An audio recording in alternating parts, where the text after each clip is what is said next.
মাসের আগের লোক আমরা সবাই ভারতীয়, সবাই আসামিস, সবাই অসমী। আমরা এই জায়গায় সমান মর্যাদা পাইতে হবে, সমান অধিকার পাইতে হবে।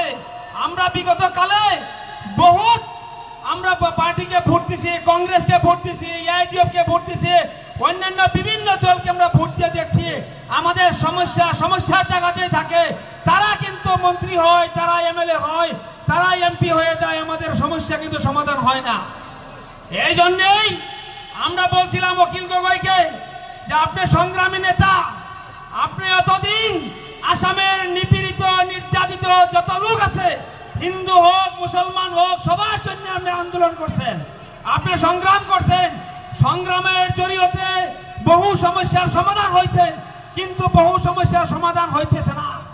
ওই জন্য আপনাকে অনুরোধ করি, আপনি রাজনৈতিক দল খুলেন, আসামের নিপীড়িত নির্যাতিত লোকের সমস্যা আসামের সরকার গঠন করিয়া আপনি মুখ্যমন্ত্রী হন আর সমস্যার সমাধান করেন।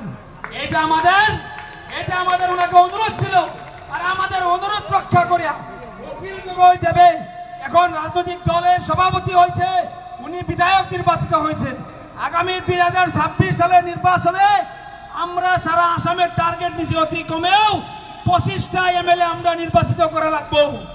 গৌরীপুর সমষ্টিতে আমরা রাজ্যের দলের তরফ থেকে অখিল গগৈর সাথী হিসাবে আমরা বিধায়ক নির্বাচিত করে ওনাকে আমরা সাথী হিসেবে দিয়ে দিব, যাতে অখিল গগৈ বিধানসভার ভিতরে যেরকম ভাবে বাঘের মতন গর্জন দিতেছে, উনার সঙ্গে যদি আরো 25 জন লোক থাকে তাহলে আমাদের সমস্যা সমাধান হবে 100%, এটা গ্যারান্টি আছে।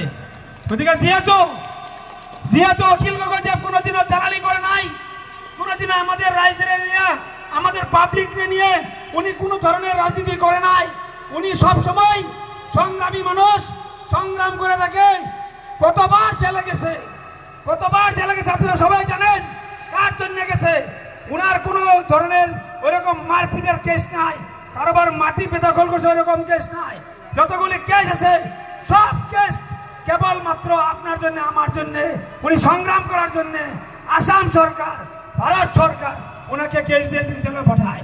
ওদিকে আমি লম্বা বক্তব্য দিব না, আমি বলি আপনাদেরকে, আমি একজন সংগ্রামী লোক, এই নিপীড়িত নির্যাতিত লোকের জন্য বিগত প্রায় 22-25 বছর আমি সংগ্রাম করছি।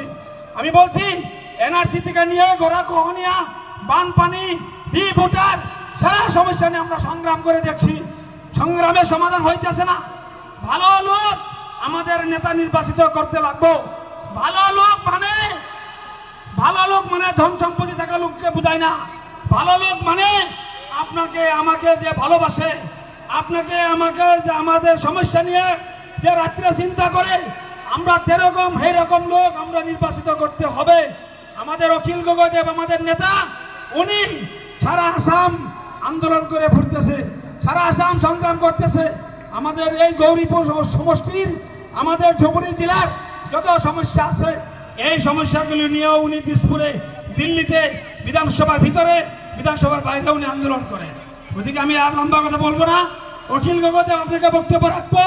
আমাদের কথা ক্লিয়ার, আগামী 2026 সালে যে নির্বাচন আসবে, আগামী পঞ্চায়েতের নির্বাচনে আমাদের রাইজের দলের প্রত্যেকটা ক্যান্ডিডেটকে আমরা সবাই একজন অখিল গগৈ হইয়া আমরা রাইজকে বুঝাইবো, আর আমরা ভোট দিয়া ওনাদেরকে জিন্দাবাদ দিয়ে আমাদেরকে জিগায় পাঠাইবো। এই প্রতিজ্ঞা আমরা নিব না নাই? এই প্রতিজ্ঞা নিব আমরা, রাইজের দলের ক্যান্ডিডেটকে জয়যুক্ত করাবো আমরা। ধন্যবাদ।